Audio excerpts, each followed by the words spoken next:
نحمدہ و نصلی علی رسولہ الکریم۔ ملتان سے ہمارے پاس ایک سوال ہے کہ کیا جنتی لوگ جنت میں اپنی بیویوں کے ساتھ ہم بستری جمع کریں گے یا نہیں؟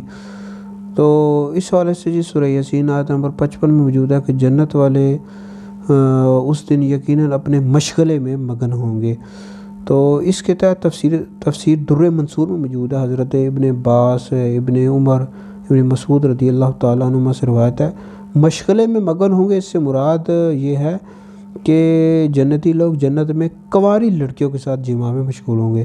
مسند بزاز میں حدیث موجود ہے، نبی پاک علیہ السلام نے فرمایا کہ جنتی لوگ جب جنت میں اپنی بیویوں سے ہم بستری کر چکیں گے تو وہ دوبارہ کنواری ہو جائیں گی، دوبارہ کنواری بن جائیں گی۔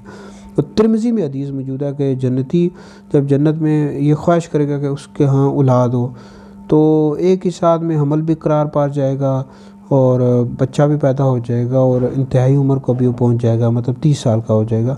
تو بہرحال جنتی لوگ جنت میں اپنی بیویوں کے ساتھ ہم بستری جماع کریں گے۔